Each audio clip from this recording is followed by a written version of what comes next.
Okay, so good evening, everyone, and welcome to the Stock Portfolio Masterclass.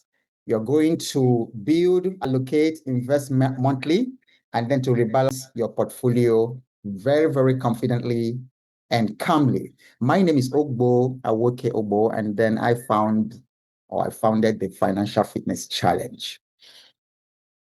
In the next 90 minutes, this is what's going to happen for you. You're going to have a clear understanding of what portfolio job is, your why in setting up a portfolio. Okay, so portfolio planning, portfolio intelligence in the world of investing is perhaps the single most important skill that any investor, any beginner investor or advanced investor can master, because portfolio intelligence separates the winners, the people who eventually become free, financially free, from those who will drift for a long time. And then you see your stock portfolio, a vehicle that's taking you to a place. And so not having a portfolio, just having a collection of stocks that have no job, that have no direction, is like entering a vehicle and getting onto the road without knowing exactly where you are going. So you are going to learn, get a clear portfolio job for what. Just give me a second, something to set up here.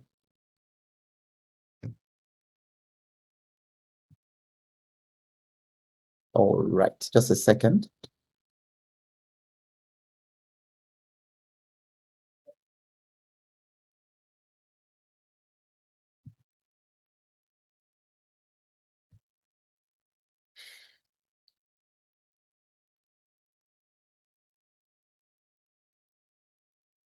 Okay, so you are going to have a clear portfolio job for your portfolio. The second thing that you are going to work out of here in the next 90 minutes is a simple structure.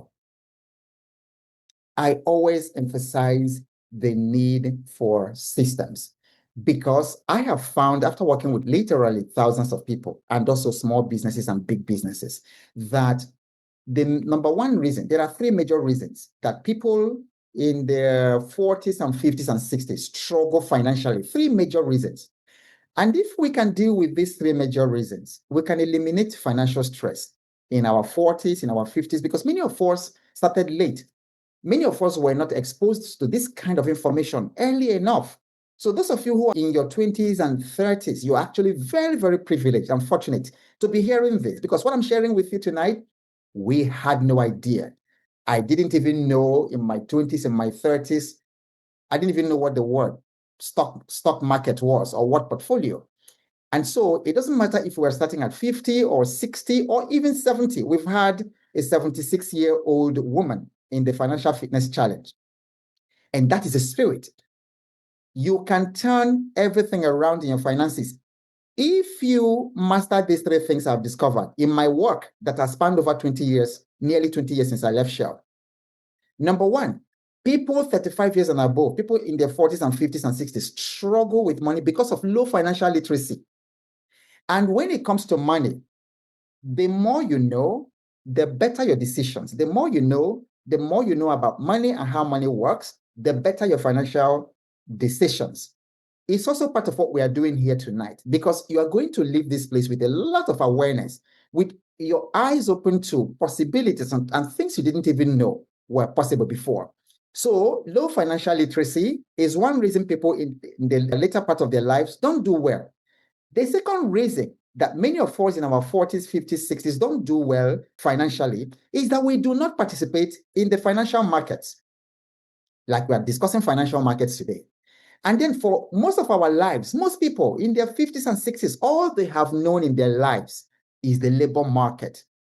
And the problem with the labor market is that the moment you are not there, or the moment your energy declines, you can't make money, because in the labor market, you're trading your time for money. It does not matter your status. It does not matter your title. It doesn't matter if you're the managing director of a company and you are earning millions, you are trading time for money. And it's not sustainable because one day you wake up, you are no longer that thing, you don't have that position, or the system forces you to retire, and then you go. But the real wealth is made in the financial markets. Name any wealthy person you imagine today, and I can show you somebody who is involved in the financial markets. Dangote, you hear the richest man in Africa. He is a stock man. Wait, he doesn't have that. I don't know how many billions they say he has right now. That's something $1 billion. The man does not have it in his pocket. Neither does he have it in his bank account. He owns it in the companies, in the shares of the companies that he founded.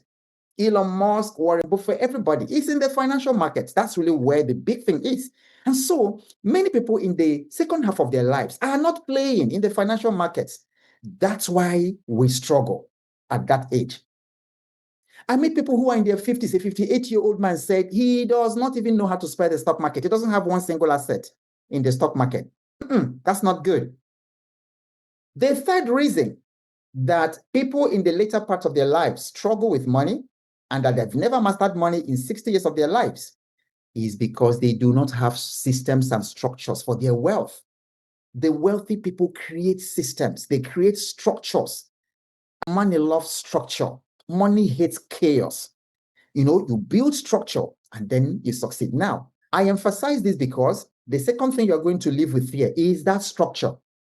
And of course, all these three things I mentioned are the barriers to people in the later part of their lives to doing well financially.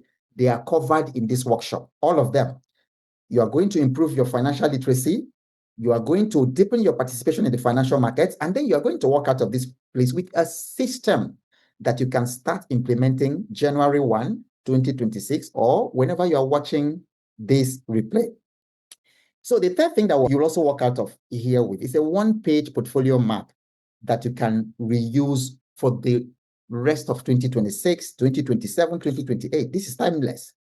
Now, what we are not doing today, we are not here today to give stock tips, stock predictions, and all that. That's not what this masterclass is about.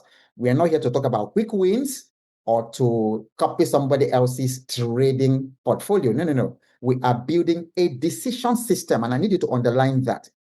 This masterclass is about helping you to build a decision system. And then you are going to see that if you understand all the things I'm going to load down on you this evening, that many of the questions that you ask will be eliminated. Coach, what should I buy? Should I buy this stock? How much should I buy it for? Somebody was just asking in the group, oh, I was talking about Vitafoam, and the person is asking, at what price should we buy? Tonight, we'll take care of all those questions when you get the structure. And so what you will do today, you are going to calculate the weights, the weight of your various assets in your portfolio. And I'm going to show you in a moment just how powerful that is as a decision tool for you. And then it is actually in the weights that your risks hide. And in the worksheet I gave you before the masterclass, I showed you how to calculate weight. It's very, very simple, extremely simple. It's something you did in primary school mathematics. Okay, so you will also set position limits for all the different stocks and assets. And then we will use 1 million Naira. Wherever you're watching from, just whenever you hear Naira or dollars, just substitute it with your currency. This is actually currency agnostic. So, but we're just going to use that as an example so that we can plan yours. Now, you're going to build a monthly autopilot. Somebody said in their money lesson that their money lesson this year was the power of consistency, because consistency enables compounding. And compounding is the real magic, is the real, if I borrow the religious word, compounding is the real anointing for wealth. That's really the anointing for wealth, compounding. When you key into that, there's no going back. So you're going to learn that. And then I will also show you how to rebalance your portfolio. When you give your portfolio a job, when it is deviating from that job, you need to rebalance it. You need to call it back to order and rebalance it. These are portfolio intelligence skills that very wealthy people practice quietly and calmly, and you don't even know it. But then the rest of the people are just there. What's this influencer saying? Oh, they say that this stock will do well. Okay, let's buy. Or this stock is pumping. Let's buy. Even as I talked about Vitafoam, okay, you may not necessarily buy because it is not part of your portfolio. You mustn't buy everything. But now I am buying first thing tomorrow morning at market price, because with that kind of juicy news, I can guarantee you that I won't be surprised that you won't find one single stock of Vitafoam tomorrow. You kidding me? Almost 1,200%. And then they are doing a bonus of, I think it's 1 for 5. No, you will likely not get it. So you're not even asking at what price should I enter. You set it up, market price. So I'm hoping that there are people who are not monitoring their portfolio, who are not monitoring their wealth, that haven't even heard about news. And then tomorrow they will put it out there for sales. And then people like us will be there to mop it up at any market price. And then even this information I've given you now is also part of what we're talking about, because I'm going to talk about the need to have cash set aside as part of your portfolio intelligence, to not only to rebalance your portfolio, but to take advantage of opportunities like this. Okay. Now, so that you get maximum value from the masterclass, let me say upfront, this is not a personalized investment advice. Okay, this is pure education, and I know that you're already getting massively educated, and then many of you are already seeing ideas. Many of you, the old beliefs you had, and then the ignorance that has held you down, are already being broken little by little, even within this little moment that we've spent together. Okay, so we are going to focus on structure, the purpose of a portfolio, and then we'll talk about the buckets. There are three buckets that I'm going to show you that form pillar of an intelligent portfolio. We'll look at rules, we'll look at routine, and we'll look at reviewing. Now, and I must emphasize that worksheet that you have in your hand, please do not take it for granted. That worksheet does not exist anywhere in the universe. That's worksheet I give you. So it's the real product. Take time, sit with it. Feel it as we go. I hope you feel the part that you're supposed to feel before the masterclass. If you haven't, no big deal, no problem. I'm going to make this replay available at no charge for those of you in the Financial Fitness Challenge. And so you can always look at it again and then follow the examples I'm going to show you and create your own bet. You are going to, if you have your portfolio worksheet, if you have it open, you should actually have it open, because we're going to fill it as we go. Better still, if you were able to print it out so that you can be filling it, that's fine. And then at the end of it, I want you to get to a point where you're comfortable with your own rule. You see, Professor Babalawa says something. I didn't miss it. When we started, and then we were asking our key money lessons this year. And she said something about learning about stocks for herself. Not just that somebody is telling her. And I remember in my relating with her, I was always emphasizing, do your own research. Get out, give time to this thing. Because the truth is, if you don't give time, because she's a very extremely busy person, and she didn't have time, for her stock, for her portfolio. And it was showing. But your wealth, when you ignore your wealth ignores you. And nothing is more important. I mean, your job is not more important than your wealth. Your job will go, but your wealth is what's going to take you through life, and also hand down something or hand over something to the next generation. So you need to find time to spend with your money, to spend with your finances. And I'm going to make it compulsory for all of you in the Financial Fitness Challenge to devote at least an hour every day. And I'll tell you eventually what you're going to be doing in that hour. Devote it to your finances. Because when you give attention to your finances will reward you. So always ask what's my own rule and do your research. Okay. How do we use this worksheet? There's a part A. If you look at that worksheet, there's part A that is before. You're actually supposed to have done that before the master class. I don't know how many of you were able to do that. If you were able to fill your worksheet before this time, I need you to just type 5. If you filled it, if you did that part A, tap 5 in the comment section. Now, A is designed to give you clarity and also truth. Those two things are important, when it comes to transformation, whether it is of your business or is of your health or is of your finances. Let me talk about your health, for instance. Before you can improve your health, let's say in 2026, let's say you're overweight. It's a common health challenge, a common health goal that many people want to work on. You have to, first of all, confront the truth that you're overweight. You tell yourself, yeah, you're overweight. And then you don't just say, I'm overweight. You will measure yourself and gain clarity. Okay, my ideal weight, given my height, and there's this thing they call body mass index, right? Given my height and my something else, the medical people in the group can tell us that this is actually my ideal weight, to get my BMI to a particular. So you need to have clarity from the beginning. You can't just say, I want to lose weight. No. At the beginning, you need to know how much do you weigh now? And then how much do you have to shed to get to your ideal weight? So I can say, all right, my ideal weight is 77 kg. That's actually my ideal weight. But right now, let's say I'm doing 103. So I have a number, 103 minus 77. We can do that math. So I know that that is what I'm working to deal with. But if I don't have that truth, first of all, I'm overweight. And if I don't do anything about it, this thing is going to mess up my entire health. It's exactly the same thing in your finances. You've got to know where you are and tell yourself the truth of where you are. There's a lot of faking on social media these days, and then a lot of people pretending to be rich. I don't know who people try to, you don't need to impress anybody. And so because of ego and because of that flex culture, I'm also this. I'm just like my neighbor. My neighbor bought this generator, so I'm going to buy one that is, twice that capacity and all that. We are not telling ourselves the truth of our financial position. So you need to tell yourself the truth of your financial position. That's what part A does. It gives you a snapshot. It defines your portfolio job.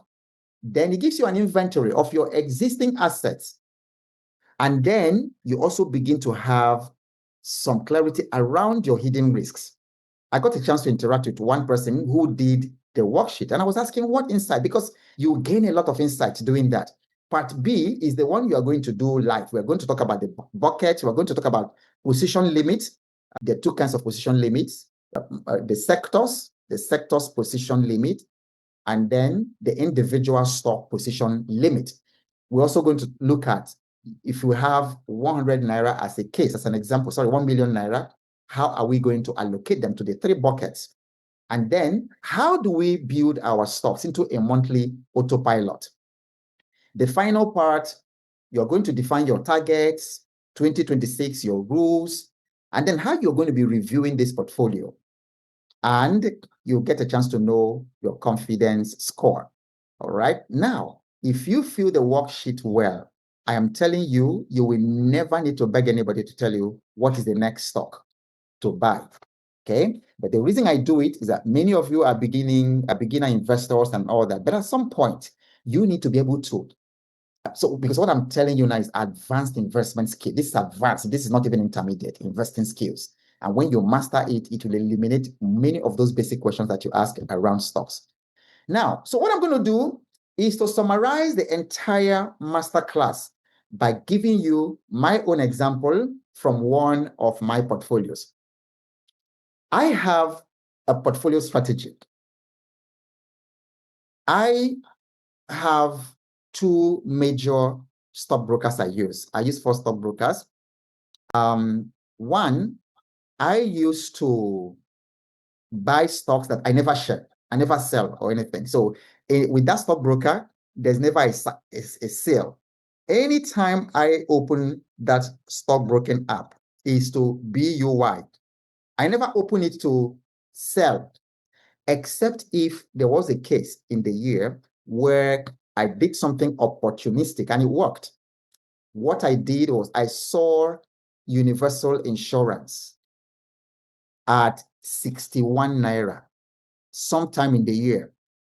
I ran the fundamentals of that company and I was shocked at how good they were and their finances. And I saw that this stock was seriously undervalued. So I took some bulk funds, capital, and then I bought it into this. So it was opportunistic. It was not supposed to stay.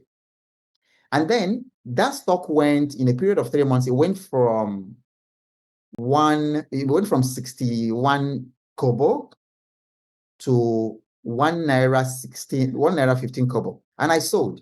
I offloaded it because it wasn't part of that portfolio plan. It was just opportunistic. And then when I offloaded it, I now used the proceeds automatically to now build up these other ones that I will never sell.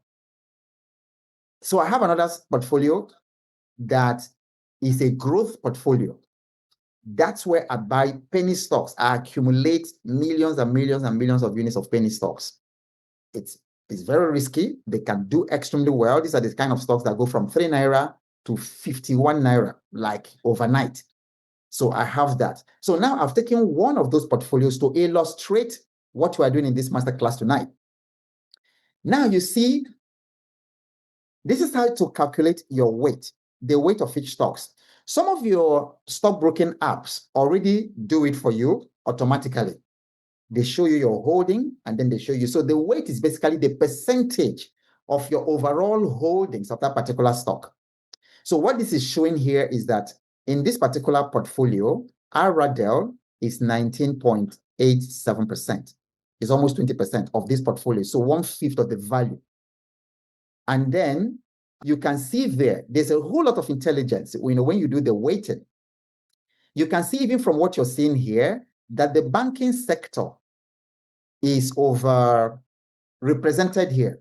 The banking sector is almost 55, about 55, between 55 and 60%. You can see First Holdco at 17, JITCO at almost 18, and then you can see Zenith Bank 18. So now when you weight it, because one of the reasons you do the weighting is to see where the risks are hiding. Because looking at this thing right now, I can tell that this is a very, very risky portfolio. Remember, we're talking about portfolio intelligence. This is a very risky portfolio. Why is it risky? Can somebody tell me? Look at this. What are the risks? Okay, it's a master class. What are the risks you see on this portfolio? Everybody, attempt something.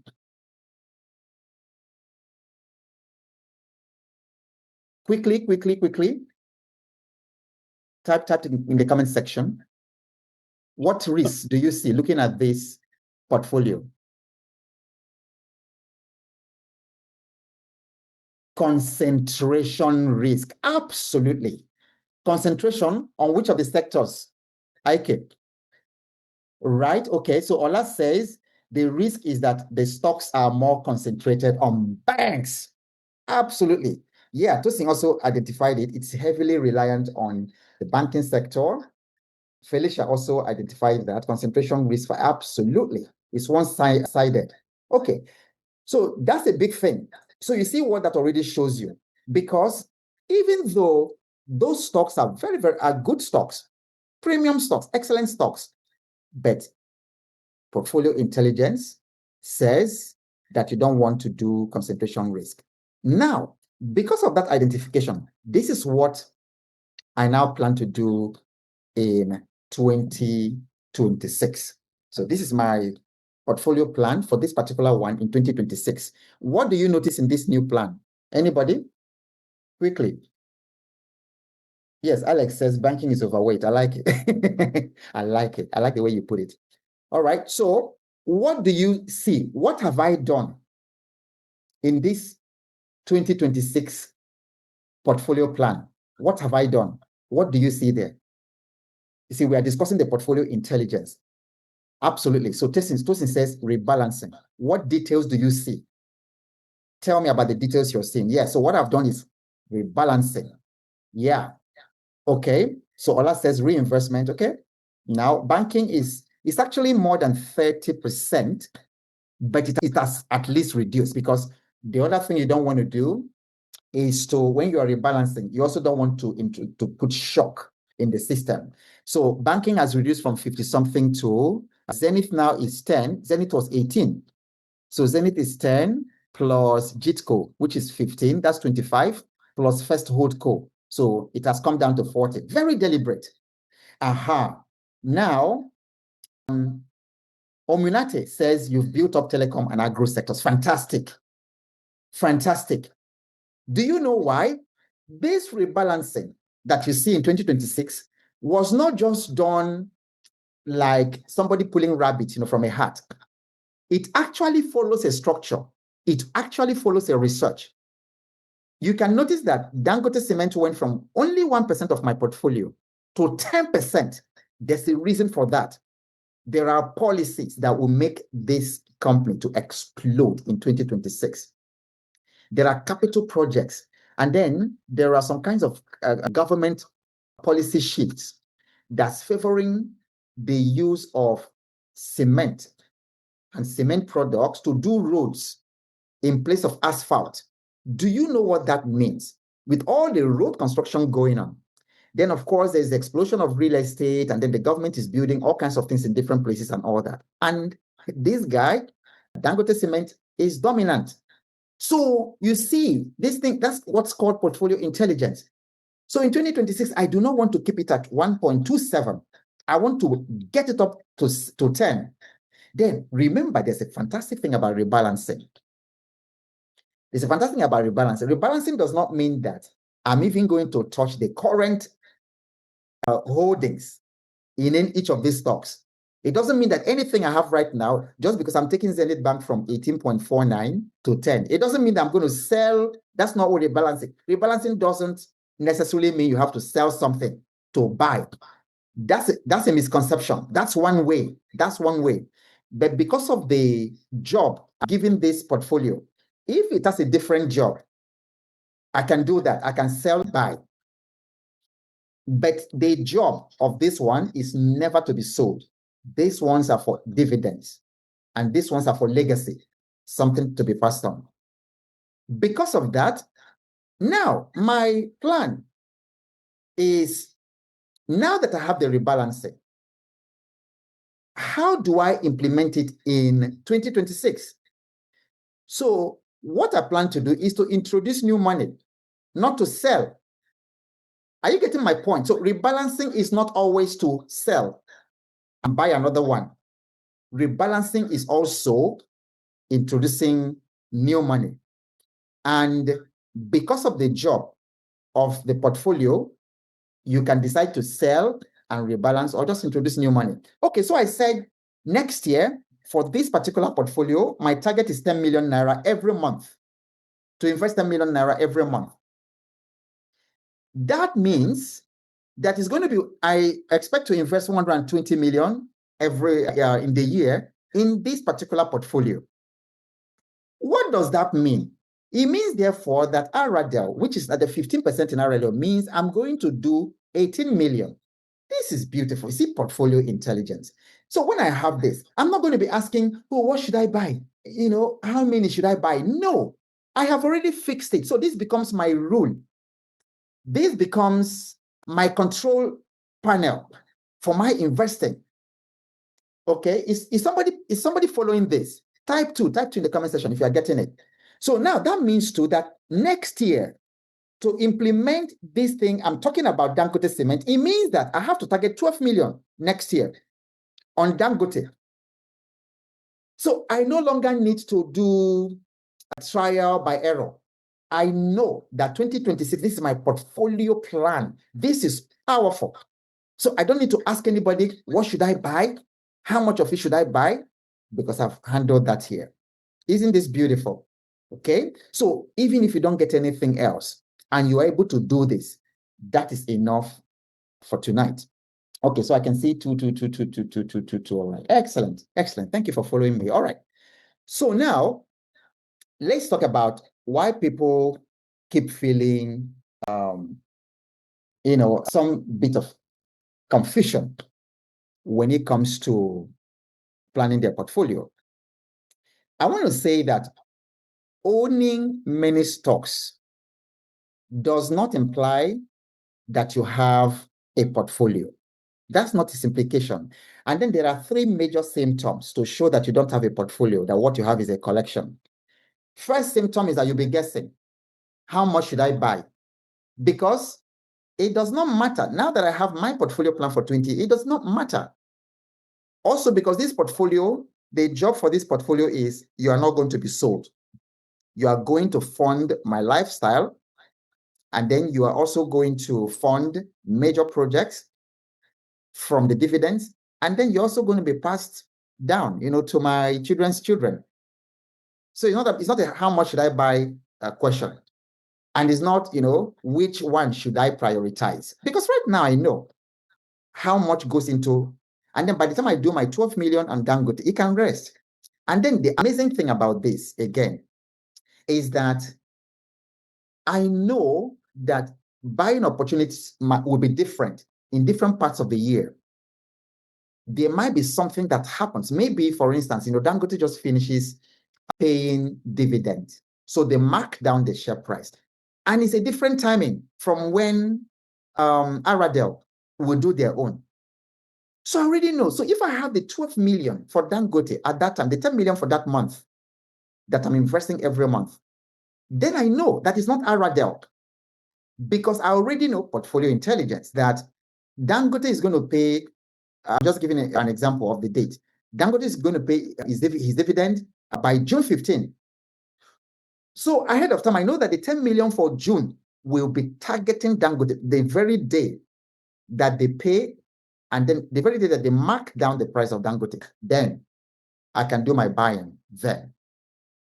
Then I know also that in November of every year, November, December, sometimes some part of October, there is a very excellent bargain season to buy stocks. Some of the stocks that you bought 6 naira, 10 naira, 12 naira, I just give you one, like tip, that was selling for 12, 13 naira in December and also in November. In November, it even did 10.95 at some point, 11.05. Mark what I'm telling you today. That tip, by this time next year, you will never find it anywhere near that kind of price. I don't even want to, and I won't be surprised if TIP, I'm just trying to be very conservative. I won't be surprised if TIP does 13 naira at some point next year. So I can say, all right, there's a buying opportunity at this time. So this 10 million will go to this one, to this asset in September. This one will go to this asset in November, in December.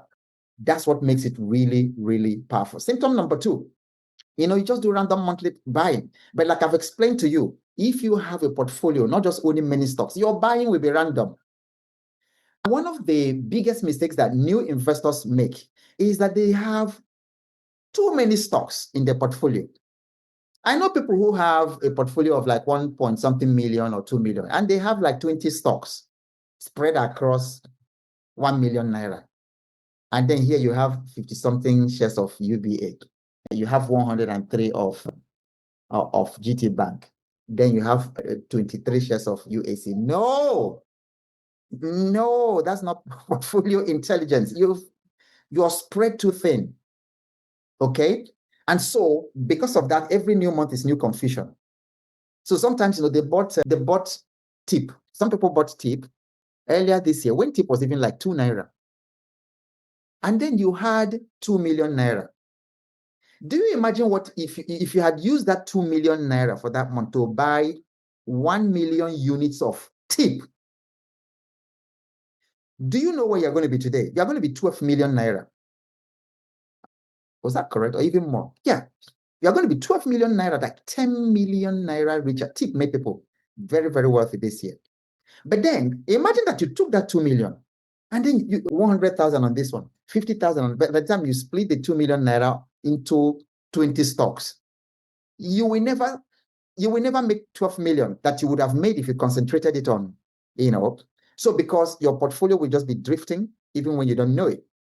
Symptom number 3, that you don't have a portfolio, is that anytime there's a bear market, people who don't have portfolio begin to panic. The stock market is falling, everything is red, and all that, and then they start selling off. And then many times people sell off. It has also happened to me because the market is no respecter of anybody. That's why it's always important. And then we advise that you do your own. We will share as much as we can, but the truth is the market has a mind of its own.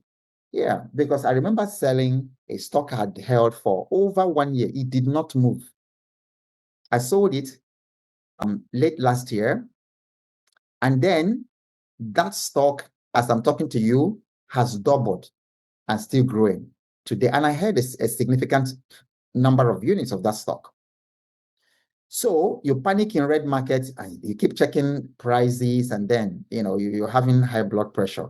So that shows that what you have is not, because a portfolio gives you peace, a portfolio gives you calm, a portfolio gives you long-term play of confidence. So it doesn't matter whatever is happening. It doesn't matter. Somebody say, oh, Donald Trump threw bomb in Nigeria, or is he going to affect the stock market? What do I care? The stock market was there before Donald Trump was born. And many of you don't even know, except if you've read it in my book, that during the Nigerian Civil War, the 3 years of the Nigerian Civil War, the Nigerian stock market was open. Go figure. Go figure. The planet doesn't play with money. Okay? So you need portfolio, not just a collection. All right, so let me share with you now, very, very powerful, the 5-part decision system with regards to portfolio. Portfolio clarity comes from these 5 pillars, these 5 building blocks. Number 1, what job must this portfolio do in 2026 and even beyond? Because it's even possible to just say, all right, this portfolio, you call it a name. This portfolio is retirement, your job, and you address that portfolio. When you wake up in the morning, you're praying about your finance, you can actually address it and talk to it, because portfolio is a living thing. That's why when you don't give it instruction, it just drifts and does whatever it likes. So you can say the purpose of this portfolio is my retirement. Or you can say the purpose of this portfolio is for my children's university education.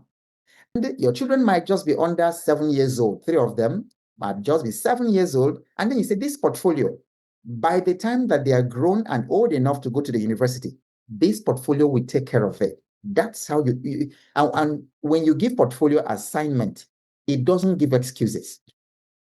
Oh, that's a quotable quote. That's an aha moment for somebody. When you give a portfolio an assignment, it doesn't give you excuses. Every portfolio does its job. It's not like a human being that will just come and tell you. You give a portfolio a job, you give it a task. This one you're for retirement. This one you're to build my retirement home in the village. This one you're to send my children to school. It's got to have a job. Okay. The second pillar is bucket. I've been mentioning bucket. So there are 3 core buckets, when you're designing your portfolio. The first bucket is your core. I'm going to explain it in the next slide, in detail. But there's a core bucket. Then there is a growth bucket. And then there is opportunistic bucket, like the one I explained to you that I did with Universal Insurance. I just saw this insurance stock after that insurance announcement. I saw that everybody was going to the big insurance companies, AXA and SAD. People were going for name insurance. They were going for custodian. They were going for cornhole. And this one just sat there at 60 naira, neglected. So I said, let me look at this. And I was amazed. Even till now, that stock is still undervalued with respect to the sort of revenues that they started bringing in and all that. Universal Insurance. So it was opportunistic for me. I bought it at 60 naira and sold at 1 naira, 15 kobo. That's far more than, double. So the third building block is rules. Limits that protect you from emotions. The limits that you're going to buy in sectors and the limits you're going to buy in individual stocks. Then, of course, the fourth pillar is routine. I've been talking about your monthly investing autopilot, your structure, not hit and run. In January, you invest, and then the next time you're putting money in the market will be in July. No, it doesn't work that way. Now, and then the fifth building block is review. Because you're reviewing it, you'll be able to know how to rebalance your portfolio to align it to its initial purpose. Okay. So I want to also emphasize the importance of weight. I already showed you that, because there's a lot of intelligence in weights. If you are just looking at units, you might be at risk. Like you rightly identified when I showed you that my portfolio weight, you rightly identified that there was risk. There was concentration risk in the banking sector. So we've already emphasized that. The other thing that, a lot of people misunderstand when we talk about portfolio is diversification. Diversification does not mean buying many stocks. Many of you have too many stocks for the amount of investments that you're putting in there. And then after this, one of the things you really want to do is to take another look at all those many stocks that you have. Because sometimes it might appear that, oh, okay, a little here, a little there. And then you buy everything. You might as well buy the index, the market index and all that if you want to buy everything. But like I've shown you with the case of somebody who had 2 million and then used it to buy 1 million shares of a really good stock, a growth stock versus, spreading it across 10 stocks of 200,000, the returns are not the same. So diversification is controlled risk. The ministry of diversification in your portfolio is to control risk. Because if everything you have is the banking sector, what happens when the banks collapse? And then what about the opportunity cost of what's going on in the agricultural sector that you're not taking advantage of? So there are two quick questions to ask yourself. Do I have one holding that can sink your entire portfolio? One stock that is quietly 30%, 40, 50%, one stock of your portfolio. That's not good. It doesn't even matter that you have been buying it because this stock has been performing very well. You really can never tell. I don't know how many of you were old enough to remember Enron. Enron, was the darling of the market. And it was multi-billion company. And then people just woke up one day. Enron did not exist anymore. And then you see what I'm telling you about now affected so many people because hundreds of people put their life savings on Enron, employees, investors, and all that. And then the company just collapsed overnight. How many of us remember Enron? Type Enron in the comment section if you at least remember the story I'm talking about. Okay? So you cannot just keep on accumulating because now they say this particular company is doing well, it's wonderful, it's doing well and all that. Just one thing. Look at what happened to the telecommunications companies in Nigeria just 2 years ago. And then for the first time since I started investing in MTN, they didn't pay dividends. What happened? Foreign exchange risk and such things. You might just take one thing in the market to take a company down. So you can imagine if, because MTN was doing very well over the years, you put all your money there. As at I did some work, I consulted for MTN. I did some work for them, I think about 3 years ago, 2 years ago or something. Now, their revenue, if I recall correctly, was the previous year, the year before then, it was about 1.4 trillion. Then the year after that, 1.7 trillion. The year after that, about almost 3 trillion. But even though they were earning 2.3 something trillion, because of the devaluation of the Naira, there was a bigger amount of Naira, but it was lower, much lower than their revenue, like 3 years before that time. So one risk, one particular unforeseen circumstances can take a company down out of the market. So you don't want to put all your money in that particular stock just because it's the darling of the market right now. Okay, so you ask yourself, do I have one sector that dominates everything? So this is how you know that your diversification is not good. All right, so now let me talk about the 3-bucket portfolio system that I've been mentioning to define it a little bit more. So you have your core asset.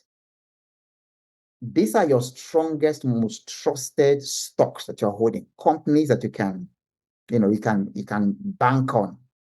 Sometimes, in Nigeria, they call them blue chip. In the US stock market, I think they call them dividend aristocrats. There are some stocks in the US market that have paid dividends consecutively for the past 70 years without fail. Really, really incredible. And then Warren Buffett's holding is in some of those stocks. So this is your core, the foundation, so that even if their prices fall, is nothing. It's nothing. It's going to recover because they have very solid business. The prices are just the emotions that people in the market are expressing. Okay. Now, you have the growth engine. The growth engine are those assets that have stronger upside. They do have swings. The volatility is normal with them. If you go to the Nigerian stock market, they actually segmented according to some of these buckets. So you have, like, if you're in a city trader for Atlas portfolio, you're going to see equities, you're going to see growth, you are going to see, I believe you're going to see ETFs, you're going to see REITs, real estate investment trust. You are going to see different categories of assets. So the one I'm talking about is growth. And then you can look at it, it pays. I mean, go to those FSDH trading platform also has it. Most of them with e-trading platform have it. It can tell you which one is actually growth, the growth stocks in the market categorized as growth stocks.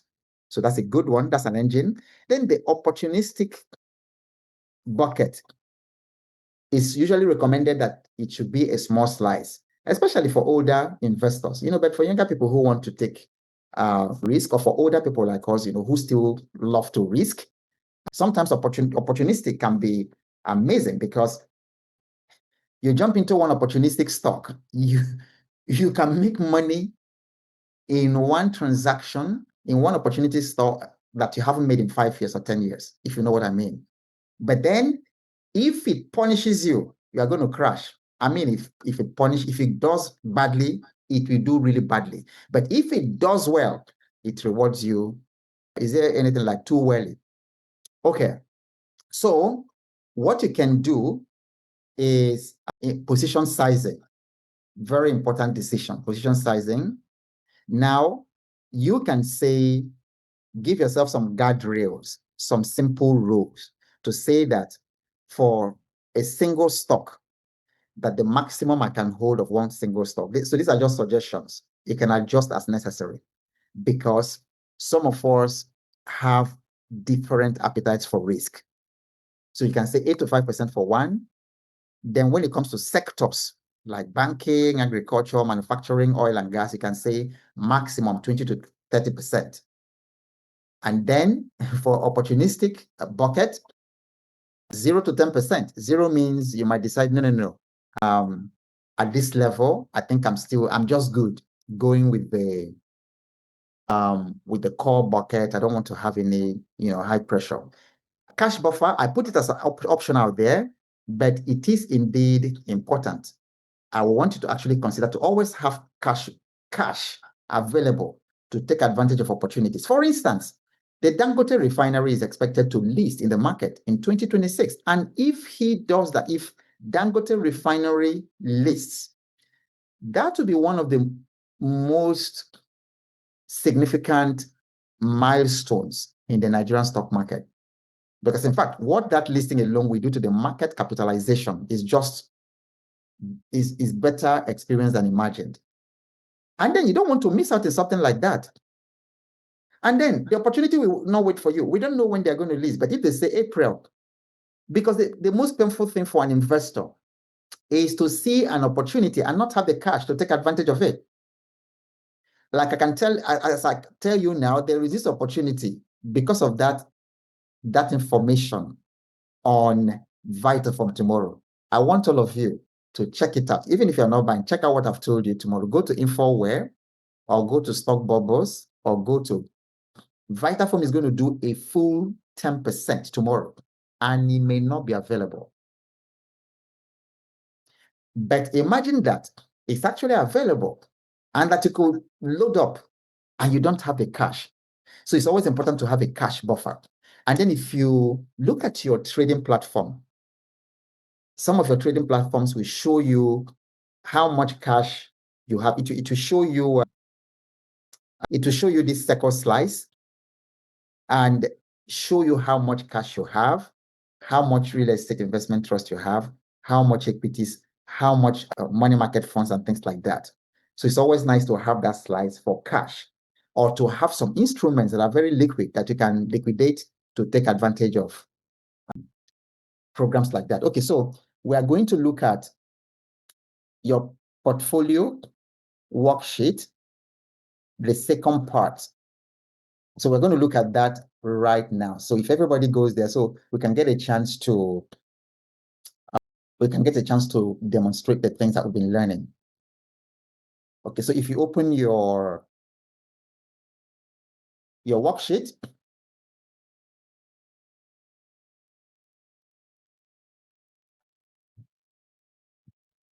okay, so this is the worksheet. Spend time with this worksheet before January 1. Spend time with it to get clarity before then. All right. So this is the part B. So what I needed to do, so it says part B turns your holdings into a plan.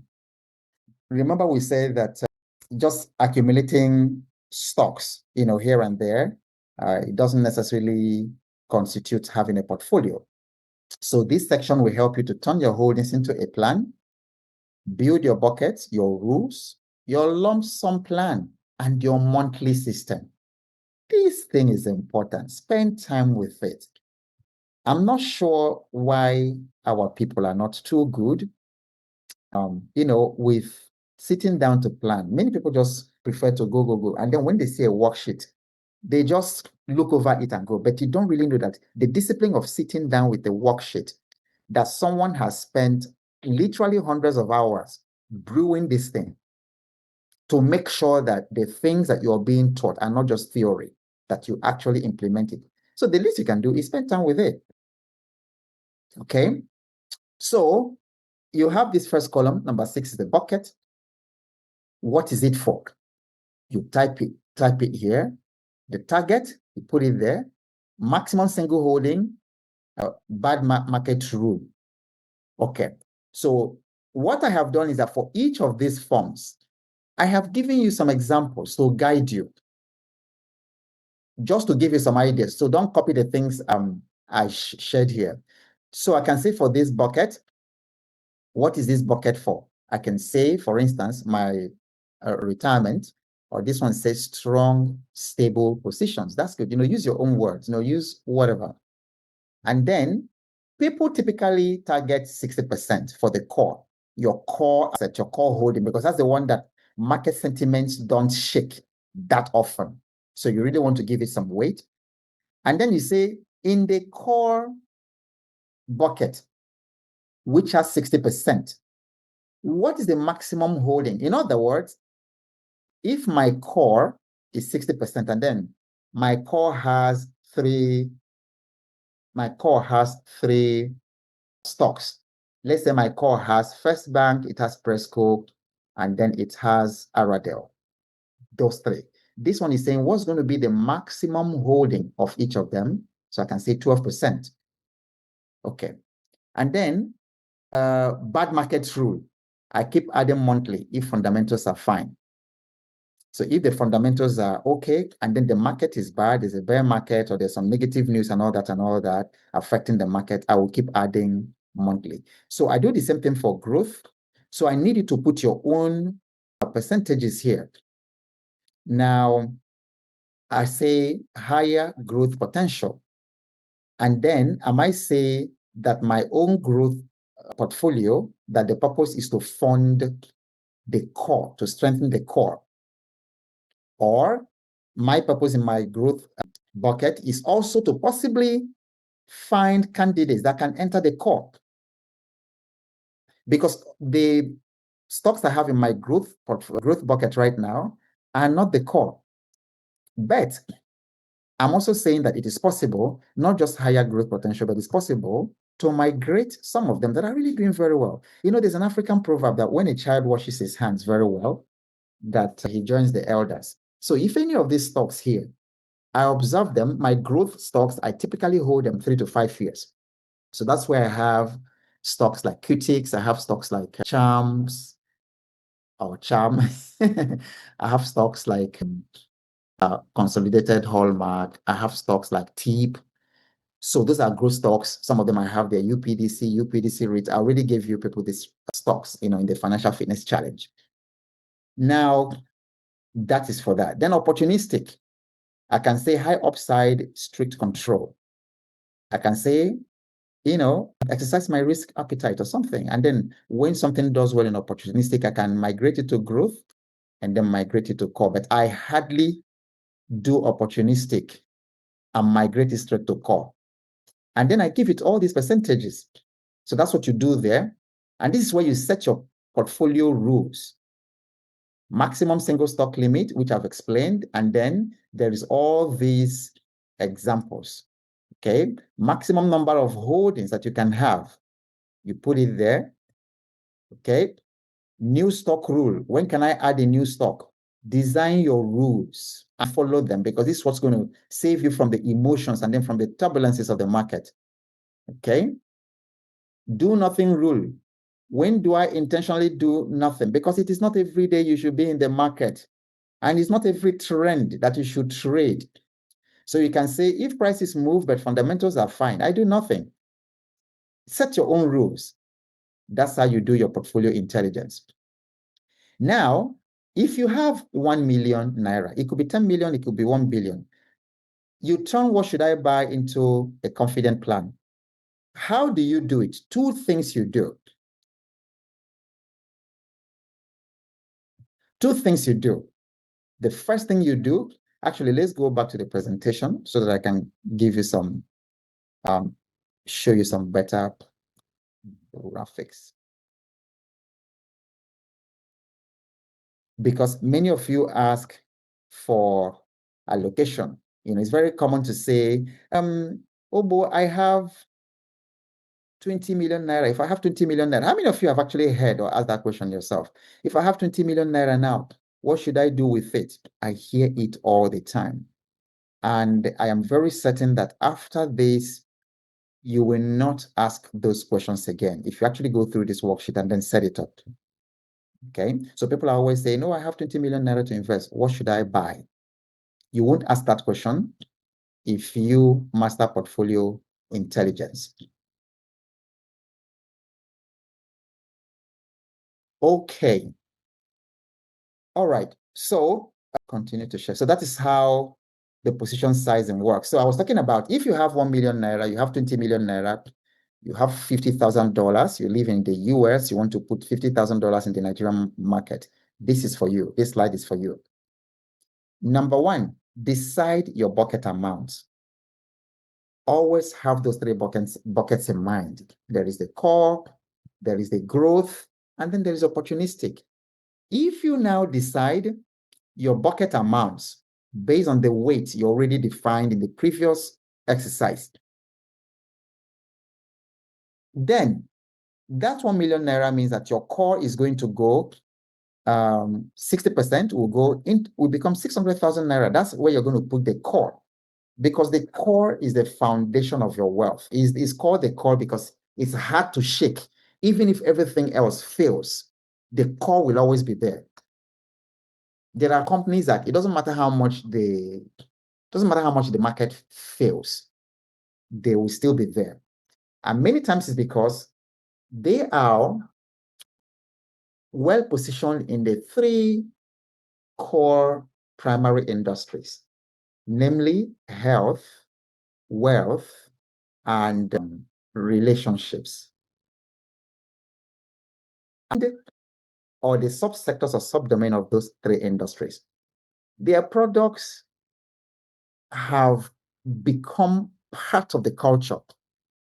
For instance, you brush your teeth every morning, you will always need toothpaste. But many people forget that even before the 20th century, people were not using toothpaste. Toothpaste is a relatively new thing. I think, if I recall correctly, advertisements and manufacturing of toothpaste started like in the 1920s, after the World War, something like that. And I guess that people all over the world were using chewing stick or something. But see, by very, very interesting psychological hacking and marketing, toothpaste have become a major part of our lives. We use tissue paper every day. All those consumables, we use soap, we use cosmetics on a daily basis. So many times companies that produce those things don't go anywhere. no matter how bad the market is, that they are still there. Same thing with food. And that's why I'm betting a lot on Okomo oil and then Presco, because palm oil will never run dry. That's number one. And it's always in the market. And these people earn a lot in Forex because their products are, you need palm oil for literally everything. The pharmaceutical industry need it, the beauty care industry use it, of course, food industry, so many things. People into chemicals, into all kinds of things, they use it. And so Presco is buying up hectares, the same thing with the Kumu, hectares of land across the continent. They bought in Ghana, I think it was last year, very, very large expanse, of investment here and there. So it doesn't matter what happens. It's not going to affect a company like that because there are companies over there, and many of them have supply contracts, that run years. So your core is important. Then the second thing you do is to allocate within each budget. Now that you have decided your budget amounts from that 1 million, from that 20 million, you are asking me, oh boy, I have 20 million. What should I put it in? First thing, decide the bucket amounts. Then secondly, allocate within each budget. So choose a few holdings, a few stocks, not too many. Respect your maximum position size, which you already defined in the previous exercise. Keep a small cash buffer if needed. There's a reason. There's another very important reason for those of you who have portfolio, who are familiar with portfolio intelligence. There's another reason you want to keep a cash buffer. Even in the same market, the same trading day, there have been days, like I bought Dangote sugar the other day. I bought at 58 something. Somebody, maybe a desperate seller, somebody like that. I put a bid at 60 something, at 58.90 or something like that. I put another bid at 59. I put another bid, and then both of them went. But where I was actually getting to is that there have been circumstances, situations where I buy a stock for 60 naira. And then the same day, I see the same stock now at 57. So I have to dollar cost average the same day. If falls, name insurance did it to me. So I remember I bought some name at as high as 27. Then it went to 26, went to 25. Now it's at 24 something. Now, if I don't have a cash buffer, that initial one I bought at 28, that was really too high for the time, because now it's 24 naira something. But my average has been reduced to about 26 naira. Why? Because I had cash buffer that as it was falling, I was averaging down. Do you understand what I'm saying? So as it was falling, I was averaging down. So when it got to 26, I bought more. And then it brought it down from 28, average of 28 to a little under 27. When it was 25, I bought more. When it was 24 something, I bought more. So that's why you want to keep cash buffer. Because if you use all the cash and bought at 28, then you get in at a very high position, and then the thing goes to 24. Of course, it will still go back to that 28, but it reduces your margin. Okay, so with that, you now go to worksheet part B, the 1 million naira plan. And for you, you can say $1,000, $10,000, $50,000, 50 million naira is exactly the same principle. Okay. Now, let's talk about, monthly investing autopilot, because consistency beats smartness. It beats cleverness when it comes to the market. Consistency beats, people can be clever. I mean, there's no place like in the crypto market right now. People predicted all kinds of things. People predict, and they predict stock market and all kinds of things. Most of those predictions don't happen, but people will continue to predict. But when you have consistency and then you have an autopilot, it actually saves you from this. So your monthly autopilot, if it is 500,000, like I said, 10 million, what has already helped me in my case is that I have done this already. So I know what should go into what. So this is one way you can do that. If you have 500K, you tell yourself, okay, that you have a goal of 500K that you want to put into your portfolio every particular month. I want to tell you a secret again for those of you who joined late. If your hunger to invest is intense, the capital to invest will be given you. You will see it, you will receive it, and you will not know. You will not know. Capital will come left, right, and center. I don't know how to. I don't know. I don't know how to, because I think it's a spiritual thing. So it's difficult to explain. If you beef up your hunger, you say in 2026, you're getting into January, say in 2026, my portfolio right now is such an amount. By the end of the year, I want to 10x it. 10x, I want to do it times 10. And the hunger is there to make it happen. The money will come and you will not know how. And then I like what a minister said a couple of years ago. Jerry Savelle, I believe it was, in one of the most powerful things I've heard him say.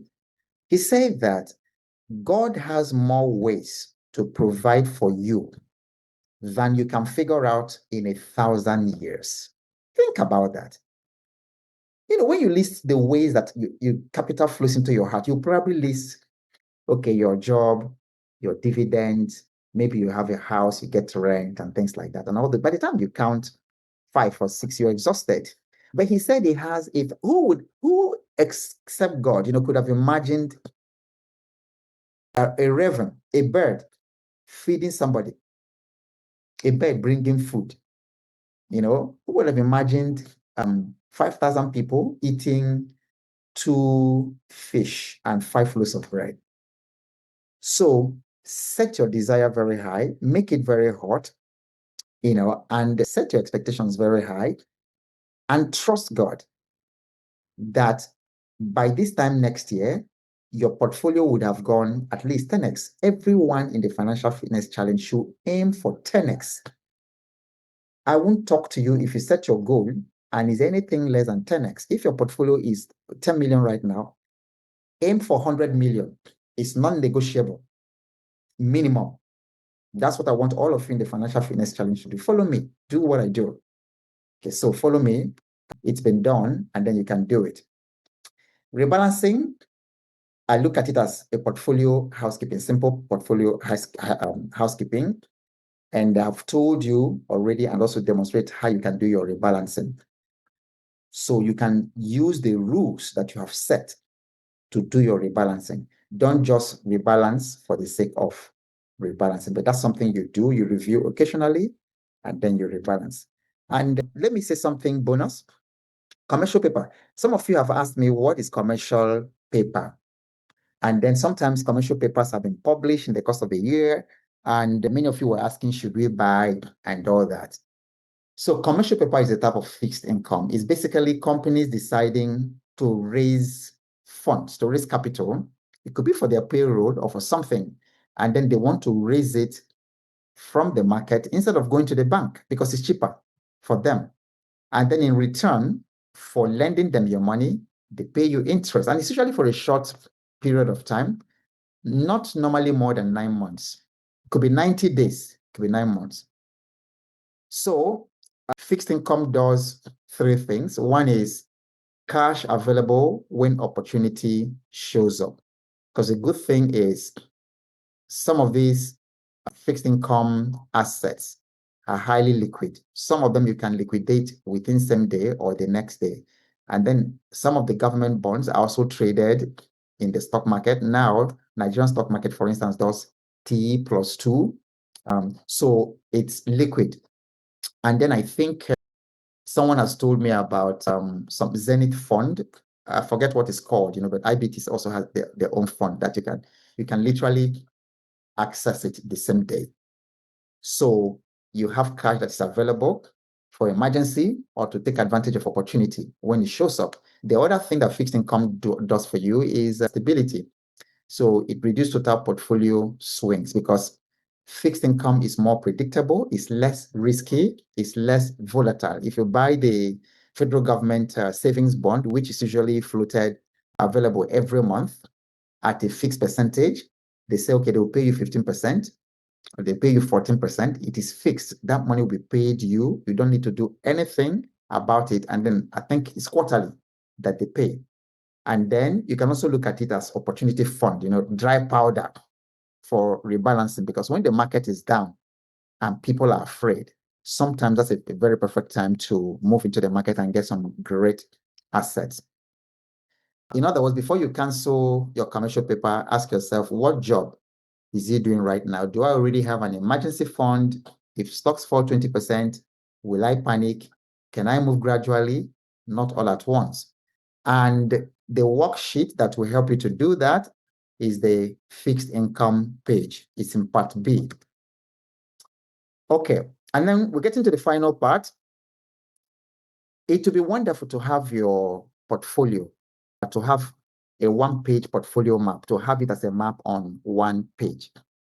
If you keep only one page, let it be this one. One portfolio job, one sentence. In fact, that's even something I would encourage you to do. It's in the worksheet. I will encourage you to do it. You can take that part of the worksheet and then paste it by your bedside. There's a very strong spiritual principle that we become what we behold. And that's why vision boards are important. And vision, even as I'm here, I'm looking at my vision board of my portfolio right there. So get it out, put it by your bedside, put it by where you constantly see it. I can't explain it, but that's the way it is. So what's the portfolio job? What's the time horizon? Time horizon, are you looking at 0 to 3 years? Are you looking at 3 to 7 years, 7 to 15 years? One of my portfolios is 3 to 5 years. So your target bucket allocation, like we already explained, for these different buckets, your core, your growth, your opportunity, your fixed income, and cash. What is the target allocation? What are your top holdings plus target weights? Okay, so I have all those top holdings I've also shown you in those banks, and I also have the target weights for the rebalancing. What's the monthly default plan? I have mine, which I shared with you. What are the rebalance triggers? Down market, and also the rules I set for the weight. And what are your 3 personal rules? So you want to do that, that one page. Okay, common mistakes and the simple fixes. Most mistakes that people make in the financial markets are not technical, they're behavioral. So I've suggested some of the common mistakes there. You can also add more to it. Buying on tips. Okay, and the way to fix it is only buy what fits your plan, not tips that somebody is giving you.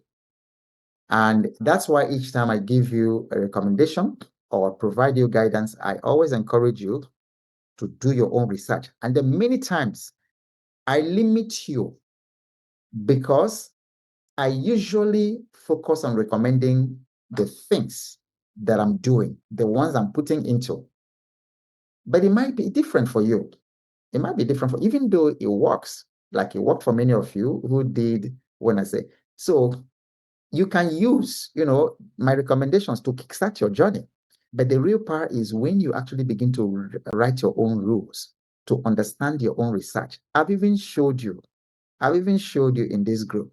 I don't know how many of you watch the videos, and I don't know how many of you bother to join the daily thing. That daily YouTube live is actually primarily for you in the Financial Fitness Challenge. But you don't attend. I see a few of you, like Ibube Africa. I see every day. A few of you who go there every day. And they can tell you what they get. That thing was for you. I just decided to open it because, like, okay, why not just open it up to the world? So Monday, Tuesday, Wednesday, Thursday, Friday, Saturday.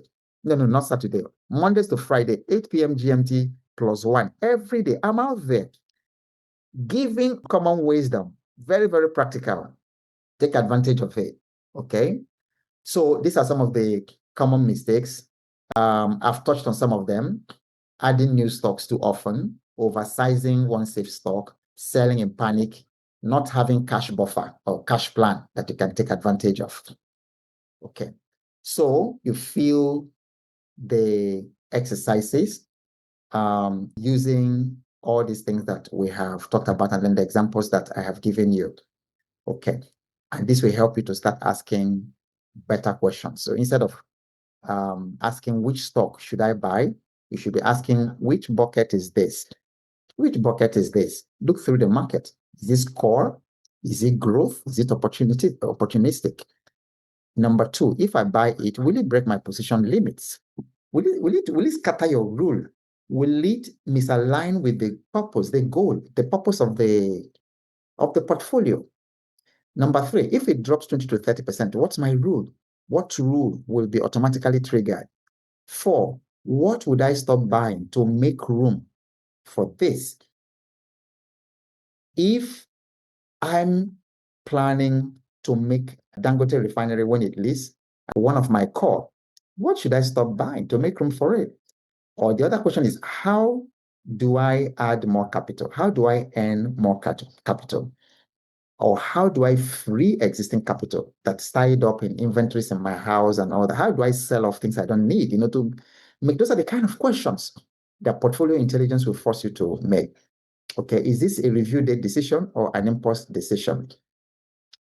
Okay, so what I needed to do, all of you in the next 30 days, actually wanted to say in the next 14 days, finalize your one-page portfolio map, set your monthly autopilot and follow it. Put your next review date. You're going to review your portfolio in your calendar. Avoid new stocks until you have actually done your formal review. Track your weights, not vibes. And then also let me, my favorite, follow the plan, not your mood.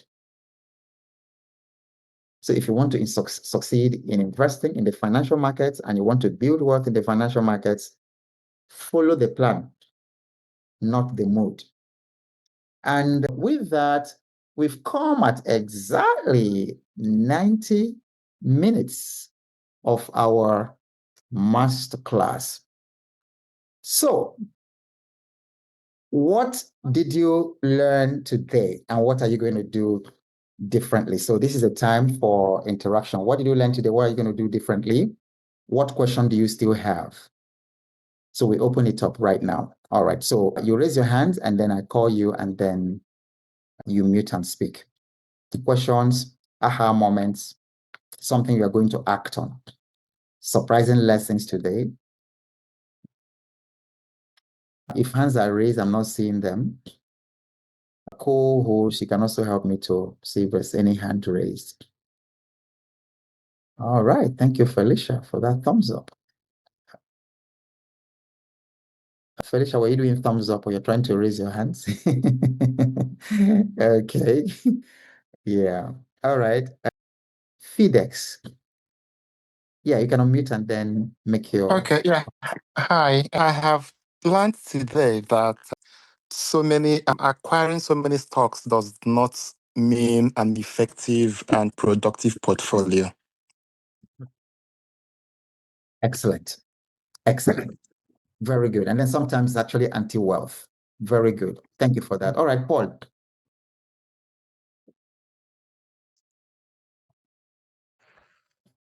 Thank you, sir. Good evening, sir. Thank you very much, sir, for this opening session. I just realized how much mistakes made in the past. So my is I just discovered that I fall into the group of stock collections. So not I don't have any portfolio. I thought I had portfolio, but I just realized I never had any portfolio. I kept acquiring. I have over like 20 stock and different spread over across different stock shares. Now, sir, I have a couple of questions I want to ask you, please, sir. One is about you talked about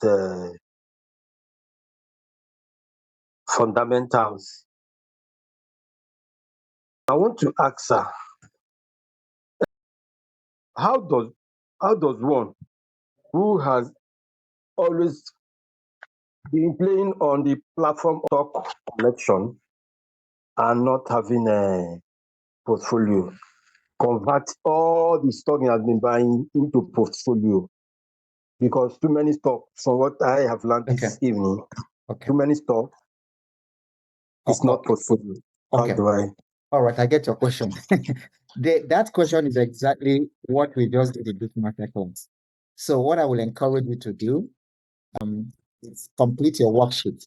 The moment you complete your worksheet, it will automatically convert what you have right now into a portfolio.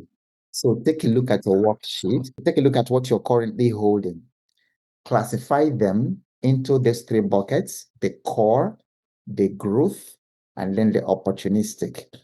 Now, and then you can say that for your core stock, the first thing is actually to determine why you are investing, the goal of your investing. And it is that goal that will drive your portfolio strategy. When you determine your goal, you now develop these three buckets: the core, the main one that form the backbone of your these 20 stocks that you have right now. So you can ask yourself, which are the stocks out of these 20 that if everything fails, these particular stocks will not fail? Then you find those ones, look through the 20 and ask yourself, out of these 20, which are really very solid stocks that will never fail, that have performed very well over the years? Mark those ones. Then go through the 20 again, look through and say which ones are growth stocks. And then sometimes you can use your trading platform to find out the stocks that are classified as growth or not. And then which ones are opportunistic. Then you can start ranking them, because if you have 10 that are core out of the 20, and then you start seeing that out of these 10, that 5 of them are in one sector. Let's say you have 5 banks. You have First Bank, Zenith, GTB, you have Fidelity, you have FCMB, and then you have like 6 banks. It's likely that out of this your 20 portfolio that you have 5, 6, or even 7 banks. Then you can now say, out of these 6 banks, if I must invest in 3, if you must have 3 or even 2, which ones could they be? So if I'm in that position, for instance, I'll pick GTB and Zenith. I could add a First Bank because I think Otedola is planning some magic that I don't know in First Bank yet. Many of you have seen the insane move of First Bank in the past 2-3 weeks. First Bank went from 31 naira to 50 naira something overnight and still climbing. Then I look at all the other sectors, manufacturing and all that, and I trim it down. What you can do, because you asked this question in a good time, many times January, February, March, a bull market in the Nigerian stock market, the prices go off the roof because that's when the companies are presenting their results. That's actually what happened in Vitafoam. It just happened that their own full year result came out because their full year is September. So it's just coming out and it is wild. Just wait and see what will happen when the trading floor opens tomorrow, because that's what people are reacting. So in January, as the companies are bringing out their results, that's how you're going to see prices going crazy. It was the same time last year. This time last year, I bought UACN for 22 naira, 23 naira. UACN right now is 80 something naira. It was in the same November, December, I bought Presco for 450 naira. Presco today is 1,450 naira. The same thing will happen this year. So take all those stocks. The other thing is it's private information, so I don't want to ask you, because the other thing is, when you know the value of your portfolio, like if the value of your portfolio is 3 million or something, 20 is way too much. If I have 3 million naira, knowing what I know today, I won't do more than 4. I won't do more than 4, maximum 5 companies, So you trim it down based on all those rules, but make sure you complete this worksheet because it's going to help you gain clarity and then figure that out. Okay, I hope that helps. Let's go to the next person, Paula Mechi. Okay, so we'll be able to take a few and then we can continue in the Telegram group. Okay, sir. So it's one of the questions that I have to ask. Thank you very much for that wonderful response. I got so much insight from it. I want to, for someone who has, for example, I'm setting an example, who has 12 million and then has about 18 to 20 portfolio, and then has this intention. His plan is for retirement target in the next 15 years. And then he has this intention of a monthly purchase investment. Let me know, from this knowledge, I don't think I should be talking about purchase now. From this knowledge, he has a monthly 500,000 investment into stock. What is your advice for the person, sir? I don't know if you got my question. Yeah. Okay. The interesting thing is, I don't know when all of you joined.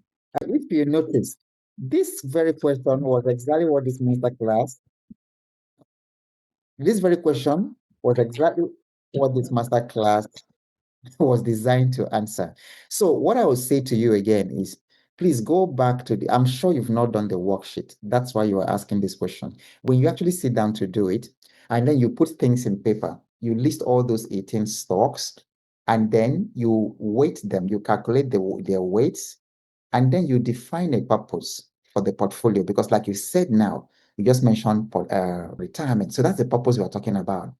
If you follow that exercise, it's not only going to show you, the first thing it's going to help you is to develop a structure, including for this monthly thing you're talking about, because that's a wonderful thing.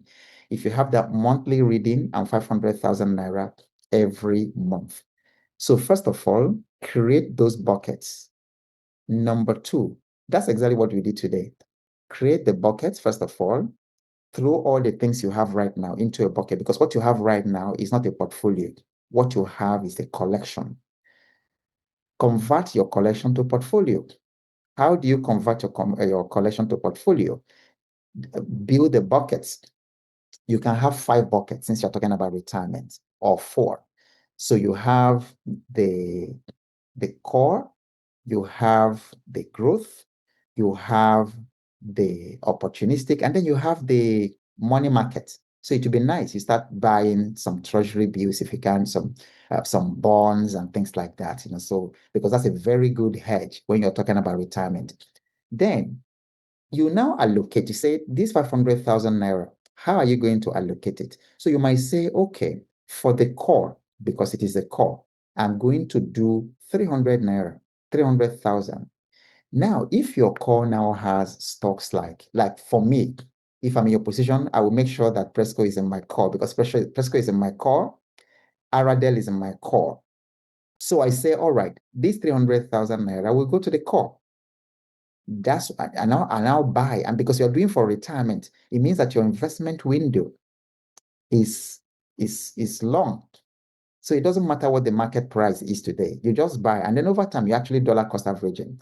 Then I can say, all right, that 100,000 will go into growth, then which remains 100,000. So I say, okay, I can split 50-50 between the opportunistic and then the money market. So every time, if I'm investing in IBTC fund, equity fund, for instance, or maybe I'm investing in some kind of index, then I put 15 naira every month. You're putting 15 naira in IBTC. In fact, if you have that, I would actually ask you to include that bucket if it's retirement. IBTC equity fund, 50,000 every month, 50,000 every month. The time you do this thing for 2, 3, 4, 5 years, you will shock yourself. By the time you retire, you will never need to beg anybody for money for anything. Need money for anything. So that's what I would do. Everybody, most of the questions you are asking, I suspect, is because you have not done this worksheet. Go do the worksheet. We will continue the conversation in the Telegram group. But what I want all of you here right now to do, go to the Telegram group, write your aha moment there. It is a requirement, it's compulsory. I want to see it and I will read it there. Please go to the Telegram group, write your aha moment. And then we are unable to take more questions at this time, but ask your questions in the group. I will respond to them.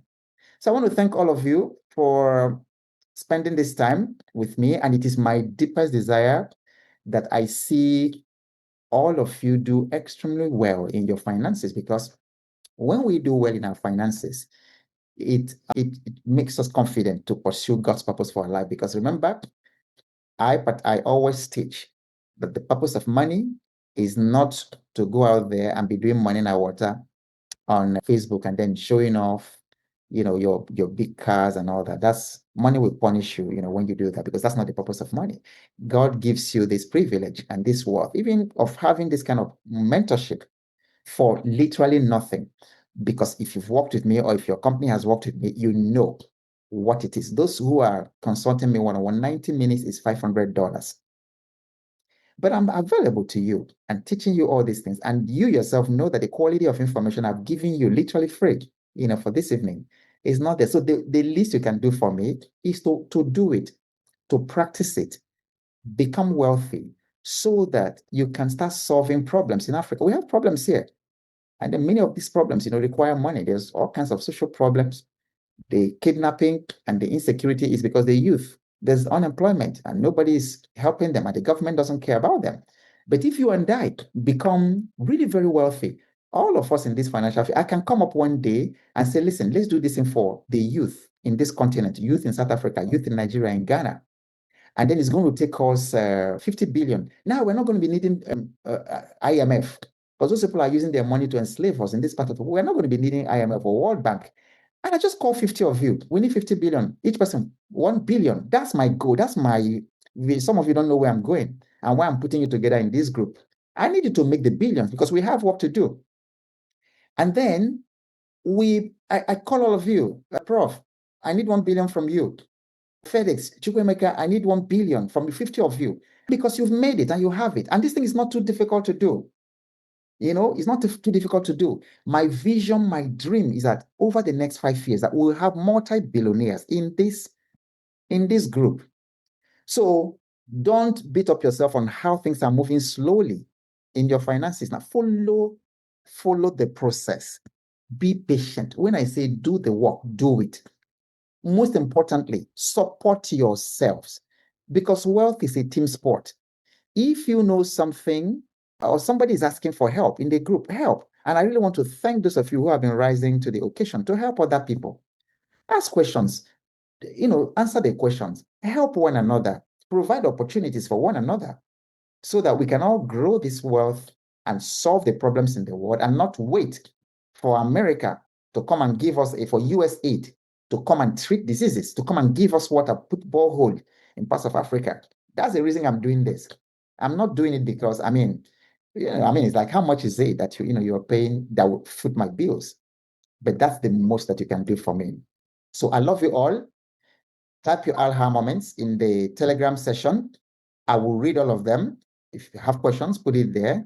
I'll find time to talk about it. The other thing I'm going to do for you, I can't promise, maybe in the next 1 week or the next 2 weeks, I also want to take you through a financial planning session. In fact, a bigger goal setting session that that I use for executive coaching, and it's not available out there in the public. People talk about goal setting. People don't have any idea what they're talking about. And that's because of the way they set goals. They can't achieve it. There's a way you set goals and then you make it happen. There's a way you set goals and nothing happens. So I want to give you another session. It's going to be paid for, but those in financial fitness challenge will get it for free as usual. And we'll take it from there. So whatever happens, you all have a wonderful season and keep showing up because you have no idea what's coming your way next. I'll see you in the Telegram group. Thank you. Thank you, sir. Thank you so much. Thank you very much. Thank you so much. Thank you so much, Coach. We appreciate you. Thank you. Always.